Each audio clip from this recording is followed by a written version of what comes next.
नमस्कार, आप सभी का स्वागत है आपके अपने YouTube चैनल में जिसका नाम है साहित्य सौंदर्य। साहित्य सौंदर्य में आज हम हिंदी के प्रश्न पत्र में जब विद्यार्थी परीक्षा करते हैं और उसके उत्तर लिखते हैं तो क्या सामान्य गलतियां करते हैं या त्रुटियां करते हैं या सिली मिस्टेक्स जिन्हें कहते हैं, वो कौन सी होती है जिसकी वजह से उनके नंबर कट जाते हैं, उस पर चर्चा करेंगे। तो यहाँ पर मैंने प्रश्न क्रमांक के अनुसार इस फॉर्मेट को तैयार किया है। तो प्रश्न क्रमांक 1 और 2 दोनों में ही दो दो अपठित गद्यांश होंगे जिनमें से आपको कोई एक एक चुनना है। अपठित गद्यांश को आपको रीडिंग पीरियड में ही बड़े ध्यान से पढ़ लेना चाहिए। अब गद्यांश कौन सा चुनते हैं आमतौर पर विद्यार्थी? वो गद्यांश होते हैं जो उनके मन को अच्छे लगते हैं। ठीक है, जो आपको अच्छा लगे, लेकिन सबसे ज़रूरी हो जाता है कि उसके प्रश्न देखें आप। कभी कभी ऐसा होता है कि विषय आपकी पसंद का होता है लेकिन प्रश्न उसके बहुत मुश्किल होते हैं, ट्रिकी होते हैं और आप उसके उत्तर सही से चुन नहीं पाते। ऐसा नहीं करना है।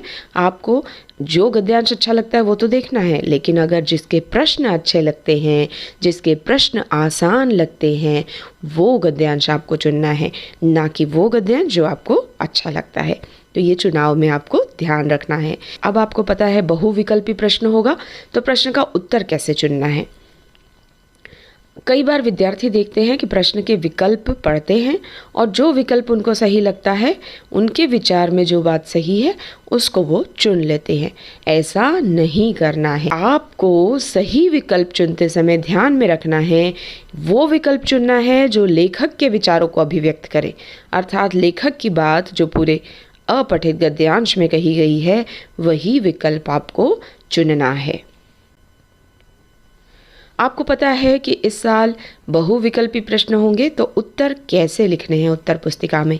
जैसे अब प्रश्न क्रमांक क का सही उत्तर है 1, तो क का 1 ऐसे लिखकर विद्यार्थी छोड़ देते हैं, जो कि गलत आदत है। यहाँ पर आपको पूरा विकल्प लिखना चाहिए। जैसे प्रश्न क का 1 में विकल्प था सबकी मदद करने वाले, ये आपका सही उत्तर है।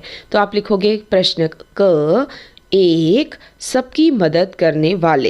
ये पूरा विकल्प लिखना इसलिए ज़रूरी हो जाता है कि कभी कभी आपकी हैंडराइटिंग ना समझ में आई तो आपके नंबर कटने से बच जाएंगे। शीर्षक कैसे चुनें? जो आकर्षक लगे विद्यार्थी वो चुन लेते हैं। सोचते हैं ये शीर्षक तो बड़ा भारी भरकम सा, बड़ा अट्रैक्टिव लग रहा है, आकर्षक लग रहा है और उसे चुन लेते हैं। ऐसा नहीं करना है। आपको वह शीर्षक चुनना है जो पूरे गद्यांश का दृष्टिकोण बताए, मतलब पूरे गद्यांश में जो बात घूम फिर रही है, जिसके इर्द गिर्द पूरी रचना रची गई है, उसे आपको शीर्षक के रूप में चुनना है। आगे बढ़ते हैं प्रश्न क्रमांक 3 की ओर। तो प्रश्न क्रमांक 3 है पदबंध पर आधारित। इसमें आपको क्या करना है? ध्यान से प्रश्न को पढ़ना है। पद कहाँ तक रेखांकित है वह देखना है। जैसे मेरे पड़ोस में रहने वाली शीला यहाँ आई है, तो मेरे पड़ोस में रहने वाली शीला तक अगर रेखांकित किया गया है, इसका मतलब ये संज्ञा पदबंध है, क्योंकि शीला एक संज्ञा शब्द है। इसलिए आपको ये ध्यान रखना है कि पदबंध में रेखा या अंडरलाइन कहाँ तक किया गया है, उसके अनुसार आपको पदबंध चुनना होगा। पदबंध को आसानी से चुनने के जो ट्रिक्स है वो आपको साहित्य सौंदर्य चैनल पर पदबंध के वीडियो में मिल जाएंगे, आप उसे ज़रूर देखिए। अगला प्रश्न है रचना के आधार पर वाक्य। रचना के आधार पर 3 वाक्य होते हैं, सरल, मिश्र और संयुक्त वाक्य। इसमें विद्यार्थी क्या गलती करते हैं? जल्दबाजी में बिना सोचे समझे विकल्प को चुन लेते हैं और इनमें प्रैक्टिस की कमी होती है। इसके लिए भी कहूँगी कि साहित्य सौंदर्य के चैनल पर रचना के आधार पर वाक्य के आसान टिप्स देकर समझाया गया है कि किस तरह से आपको रचना के आधार पर वाक्य चुनने हैं या बनाने हैं। तो आप साहित्य सौंदर्य चैनल पर यह वीडियो देख सकते हैं। अगला है प्रश्न क्रमांक 5 जो कि समास पर आधारित है। बहुत बार विद्यार्थी कर्मधारय और बहुव्रीहि में भ्रमित हो जाते हैं। तो समास करते समय कर्मधारय में विशेषण और विशेष्य का संबंध होता है, जबकि बहुव्रीहि में किसी निश्चित व्यक्ति को उसका अर्थ जाता है। जैसे नीलकंठ, नीलकंठ, नीला है जिसका कंठ अर्थात शिव, बहुव्रीहि हो गया। अगर इसे हम लिखेंगे नीले रंग का कंठ तो हो जाएगा कर्मधारय, क्योंकि यहाँ पर विशेषण और विशेष्य का संबंध है। नीला विशेषण है जबकि कंठ विशेष्य है। तो इस तरह आपको अगर समास में कोई भी दिक्कत है तो आप साहित्य सौंदर्य के समास के वीडियो को देख सकते हैं, जिसमें बहुत आसान टिप्स के साथ 6 समास आप आसानी से लर्न कर सकेंगे, याद कर सकेंगे। और अभ्यास की कमी नहीं होनी चाहिए। अगर आप जितनी प्रैक्टिस करेंगे उतने आप कंफ्यूज नहीं होंगे और सही विकल्प आप चुन पाएंगे। अगला प्रश्न है प्रश्न क्रमांक 6, मुहावरों पर आधारित। मुहावरे आपको बता देना चाहूँगी केवल और केवल पाठ्य पुस्तक से आएंगे।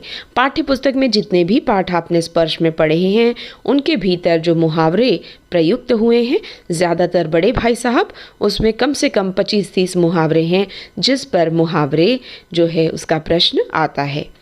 अर्थ के अनुरूप मुहावरे न फिट कर पाना ये बहुत बड़ी समस्या विद्यार्थियों के सामने आती है। तो आपको चारों मुहावरे उस वाक्य में फिट करके देखने चाहिए और तब समझना चाहिए कि अर्थ के अनुसार कौन सा मुहावरा सटीक है।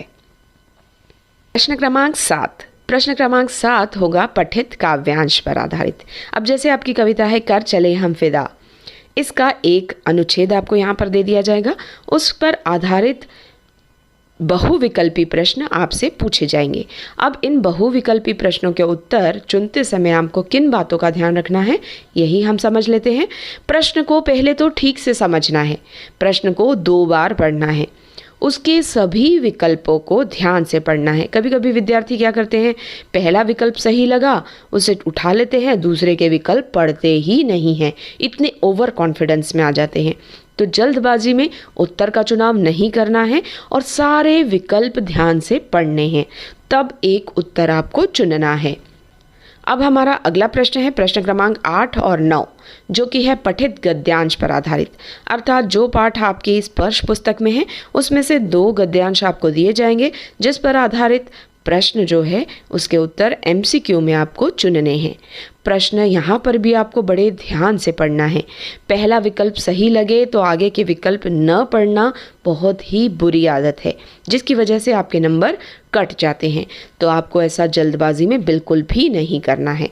सारे विकल्प ध्यान से पढ़ने हैं, समझने हैं, सोच कर देखने हैं, फिर उसका सही उत्तर चुनना है। प्रश्न क्रमांक 10, जो कि है आधारित गद्य प्रश्न पर। अब ये 2 प्रश्न आपको यहाँ चुनकर उसके उत्तर लिखने हैं। कोई 3 दिए होंगे जो कि 2-2 अंक के लिए है। आपको यहाँ ध्यान रखना है कि जब आप 1 कप चाय बनाते हैं तो उसमें आधी या 1 चम्मच चीनी डालेंगे, 4 चम्मच चीनी नहीं डालेंगे, तो वो 4 चम्मच चीनी वाली चाय बहुत गंदी लगेगी। उसी तरह आप 2 अंक के लिए जब प्रश्न पूछा जाता है तो जब 1 पेज भर के उत्तर लिख देते हैं तो कहीं न कहीं आपके कौशल की बात सामने आती है कि आप प्रश्न के उत्तर लिखने में कुशल नहीं हो और उसका इम्पैक्ट आपके अंकों पर कहीं न कहीं तो ज़रूर पड़ता है। तो 2 अंक के लिए ज़्यादा से ज़्यादा 2 बातें उसमें आपको लिखनी है, जिसके लिए केवल 3 या 4 पंक्तियों में इसका उत्तर होना चाहिए। इससे पता चलता है कि विद्यार्थी को समझ नहीं है कि उससे जितना पूछा जाए उतनी बात कहनी उसे नहीं आती। जो बात पूछी गई है प्रश्न में वह न लिखकर विद्यार्थी कुछ और ही लिख देते हैं। कवि कबीर की साखी के आधार पर बताइए कि कस्तूरी मृग क्यों बेचैन है। तो आपको उसका पूरा उत्तर लिखना होता है। कस्तूरी मृग इसलिए बेचैन है क्योंकि वह अपनी नाभि से आने वाली खुशबू को जगह जगह तलाशता है। आगे ये लिखना विद्यार्थी भूल जाते हैं कि ठीक उसी प्रकार मनुष्य ईश्वर को देवालयों में, मंदिर, मस्जिद, गुरुद्वारों में ढूंढता है, लेकिन मनुष्य व्यक्ति के भीतर ही बसा हुआ है। तो जो संदेश है वो लिखना विद्यार्थी भूल जाते हैं। तो ऐसा न करें जिससे आपके अंक न कटें। प्रश्न क्रमांक 11। प्रश्न क्रमांक 11 जो है आपके मूल्यपरक प्रश्न हैं, जिसमें आपको प्रश्न को ध्यान से समझना है और उसके उत्तर देने हैं। कई बार प्रश्न कुछ और पूछा जाता है, विद्यार्थी उत्तर कुछ और ही लिख देते हैं। जैसे सपनों के से दिन के आधार पर बताइए कि लेखक को पुरानी कॉपियों में से कैसी गंध आती थी जिससे उनका बाल मन परेशान हो जाता था। विद्यार्थी इसमें लिख देते हैं कि लेखक को विद्यालय जाना नहीं पसंद था क्योंकि उसके अध्यापक मारते थे और दूसरी बातें, तमाम दूसरी बातें लिख देंगे, किंतु जो पूछा है वही लिखना भूल जाते हैं। जैसे कि पुरानी पुस्तकों कॉपियों में से जो गंध आती थी, लेखक को उसके साथ अपने पिछले अध्यापकों के मारने का डर जुड़ा होता था और उस गंध के साथ उन्हें उन अध्यापकों की याद आ जाती थी कि वे फिर इस कक्षा में मिलेंगे तो बहुत पिटाई करेंगे। इस डर से उनका मन डरने लगता था। तो आपको ये बात लिखनी है, जैसा प्रश्न होगा, जो पूछा जाएगा वही आपको उत्तर देना है। यहाँ प्रश्न को ध्यान से समझने की टेक्निक आपको सीखनी है। 2 प्रश्न जुड़े होते हैं कहीं पर और 2 में से जल्दबाजी में विद्यार्थी केवल एक का उत्तर लिखते हैं और दूसरे का भूल जाते हैं। 2 प्रश्न किस तरह जुड़े होते हैं, उसके उत्तर किस तरह से लिखने चाहिए, उसका एक उदाहरण देख लेते हैं। जैसे कबीर मीठी वाणी के प्रयोग पर क्या कहते हैं, उसे उदाहरण सहित स्पष्ट कीजिए। अब पहला प्रश्न है, कबीर मीठी वाणी के प्रयोग पर क्या कहते हैं। तो कबीर कहते हैं कि हमें अहंकार रहित मीठी वाणी का प्रयोग करना चाहिए। इतना लिखकर विद्यार्थी आगे का उत्तर लिखना भूल जाते हैं। अगला प्रश्न इसमें मर्ज किया हुआ है, जो है कि उदाहरण सहित स्पष्ट कीजिए। इसके लिए आपको उदाहरण ज़रूर देना है और पैराग्राफ चेंज कर देना है इसमें, क्योंकि ये बड़ा प्रश्न है 4 अंक के लिए।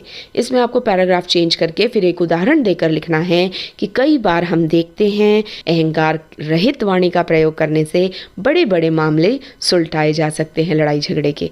तो इस तरह से यहाँ पर आप उसे उदाहरण देकर समझाओगे, जो कि आप मिस कर देते हो। इसका आपको ध्यान रखना है। अगला प्रश्न है प्रश्न क्रमांक 12, जो कि संचयन से पूछा जाता है। इसमें से कोई 3 प्रश्न होंगे, जिसमें से कोई 2 आपको करने होंगे 3-3 अंक के लिए। आपके अपने विचार पूछे जाने पर उसे कहानी से नहीं जोड़ पाते विद्यार्थी।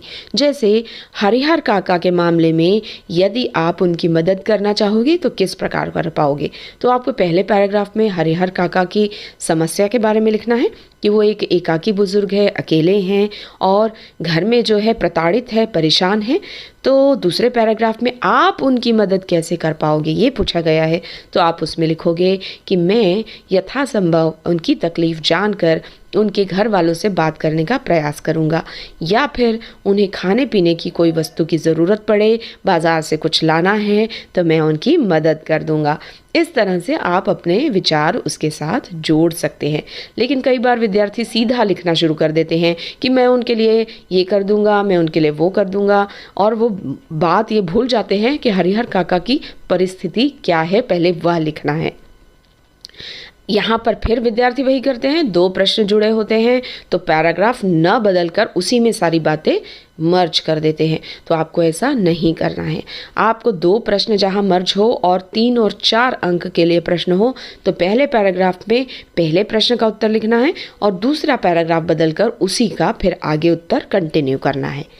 अनुच्छेद लेखन होता है प्रश्न क्रमांक 13, जो कि होता है 80 से 100 शब्दों में। शीर्षक के अनुरूप नहीं लिख पाते विद्यार्थी।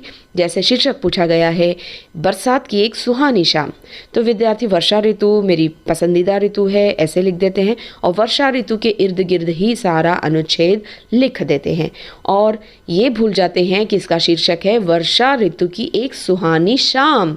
तो उसी शाम का जिक्र आपको करना है कि एक दिन वर्षा का मौसम था, शाम का समय था, हम छत पर गए, वर्षा का आनंद लिया, पकोड़े खाए, ये सारा आपको वहाँ लिखना है। तो यहाँ पर एक शाम का वर्णन करना है, ना कि पूरी वर्षा ऋतु का वर्णन। तो शीर्षक के अनुरूप ही लिखना सीखना चाहिए आपको। विषय से संबंधित उदाहरण नहीं दे पाते विद्यार्थी कई बार। जैसे नारी सशक्तिकरण पर कोई अनुच्छेद लिखना है तो आपको पीटी उषा, इंदिरा गांधी, इंद्रानी लुई और जितने भी ऐसी महान जानी मानी नारी हैं उनका उदाहरण ज़रूर देना चाहिए। शब्द सीमा का ध्यान न रखना, ये भी गलती विद्यार्थी करते हैं, 1.5-2 पेज भर के लिख देते हैं। तो आपको 1 पेज में भी कम शब्दों में अच्छा लिखना सीखना चाहिए। और कैसे सीखोगे? एक अच्छे अनुच्छेद आप कुछ एक पढ़ लीजिए 10 से 12, तो आपके अपने आप अच्छे लेखन का अभ्यास हो जाएगा। फिर अगला प्रश्न है प्रश्न क्रमांक 14, जो कि है पत्र लेखन। पत्र लेखन में आमतौर पर सबसे बड़ी गलती विद्यार्थी ये करते हैं, ऊपर 2 पते नहीं लिखते। सबसे पहला पता तो आपको परीक्षा भवन का लिखना चाहिए, फिर दूसरा पता जिसे पत्र लिखा गया है उसका पता, उसके बाद सबसे बड़ी गलती कि उसका पद नाम नहीं लिखते। जैसे समाचार पत्र के संपादक को पत्र लिख रहे हो, ऊपर संपादक लिखना ही भूल जाते हैं, नीचे सारा लिख देते हैं नवभारत टाइम्स, दिल्ली 3191 ये सब लिख देते हैं और ऊपर संपादक लिखना भूल जाते हैं। अब नवभारत टाइम्स के ऑफिस में कई सारे लोग हैं, आपने पत्र किसके लिए लिखा है? अमिता के लिए लिखा है, शीला के लिए लिखा है, मुकेश जी के लिए लिखा है, किसके लिए लिखा है? तो आपको या तो संपादक ऊपर लिखना है, संपादक, वरिष्ठ संपादक या कनिष्ठ संपादक या केवल संपादक, ये लिखना ज़रूरी हो जाता है। शिकायती पत्र लिख रहे हैं और विद्यार्थी ऊपर लिख देते हैं सेवा में।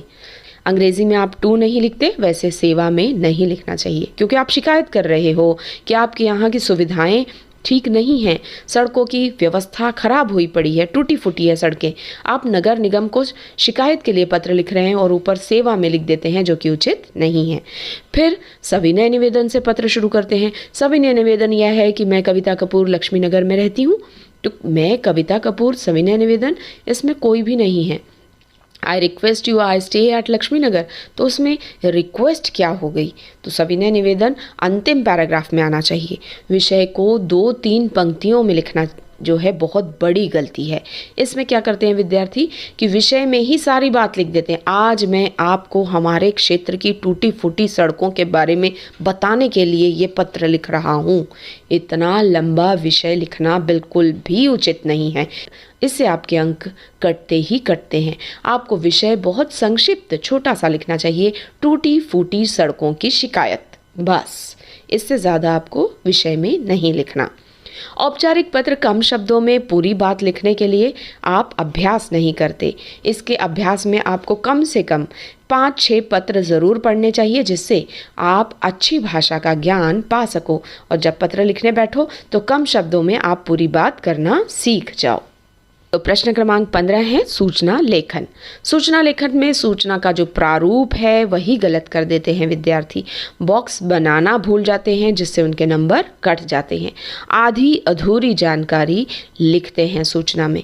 तो ये सब देखने के लिए सारे वीडियोस व्याकरण के टिप्स के साथ आपको साहित्य सौंदर्य चैनल पर मिल जाएंगे, इसे अवश्य देख लीजिए। विज्ञापन लेखन में विद्यार्थी फिर बॉक्स बनाना भूल जाते हैं और बॉक्स बनाना बहुत ज़रूरी है। उसके बाद ऊपर प्रोडक्ट का नाम या दुकान का नाम ही लिखना भूल जाते हैं। कहते हैं आइए आइए ले जाइए, एक पेन के साथ एक पेन मुफ्त। तो कहाँ आइए, दुकान का पता नहीं, दुकान का नाम भी नहीं लिखा और इतना घिचड़ पिचड़ काम करते हैं कि बॉक्स के अंदर स्टार बना देंगे, कुछ एक के साथ एक फ्री सब कुछ लिख देंगे, लेकिन ना दुकान का नाम लिखा है, ना दुकान का पता लिखा है, कहाँ आना है, सामान कहाँ खरीदना है, यही वो नहीं बताते। तो विज्ञापन आधा अधूरा रह जाता है। प्रश्न क्रमांक 17 जो कि है लघु कथा लेखन पर आधारित, जो इसी साल जुड़ी है। लघु कथा लेखन के लिए अभ्यास की कमी रह जाती है विद्यार्थियों को, जिसकी वजह से वे अच्छी लघु कथाएं नहीं बना पाते। इसके लिए सबसे पहले आपको अच्छी कथाएं पढ़नी चाहिए। बहुत सारी अच्छी कथाएं पढ़ लीजिए। अभ्यास की कमी हो तो उसे दूर कीजिए, मतलब 1-2 लघु कथाएं लिख कर देखने की कोशिश कीजिए अपने आप। उचित विराम चिन्ह विद्यार्थी नहीं लगाते। कहाँ पर माँ ने कहा, कहाँ पर बेटे ने कहा, कहाँ पर अध्यापक ने कहा, या अलग अलग पता चलना चाहिए। इसके लिए आप पैराग्राफ भी बिल्कुल चेंज कर सकते हैं और विराम चिन्ह उचित तरीके से लगाएं तो भाव बहुत अच्छी तरह से आते हैं और एग्जामिनर का सीधे उस पर ध्यान जाता है। कहानी में उचित संदेश भी विद्यार्थी नहीं दे पाते, कहीं से भी बात शुरू करते हैं और कहीं पर भी ख़त्म कर देते हैं।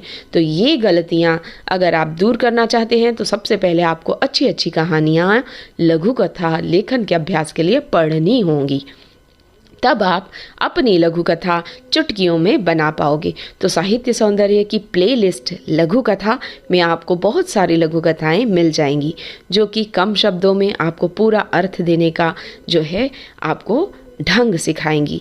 तो ज़रूर देखिए साहित्य सौंदर्य के प्लेलिस्ट में लघु कथाएं। तो इस तरह उम्मीद करती हूँ आपको आपकी गलतियाँ इस वीडियो के द्वारा पता चल गई होगी और अब आप ये गलतियाँ बिल्कुल भी नहीं करेंगे और अपनी परीक्षाओं में बहुत अच्छे अंक लाएंगे। आपकी आने वाली परीक्षाओं के लिए मेरी तरफ से आप सभी को हार्दिक शुभकामनाएं। आप प्रश्न पत्र अच्छे से पढ़िए और उसके बहुत अच्छे उत्तर लिखिए, अच्छे अंक से पास हो जाइए। अगले वीडियो में फिर मिलते हैं, तब तक के लिए गुड बाय, नमस्कार।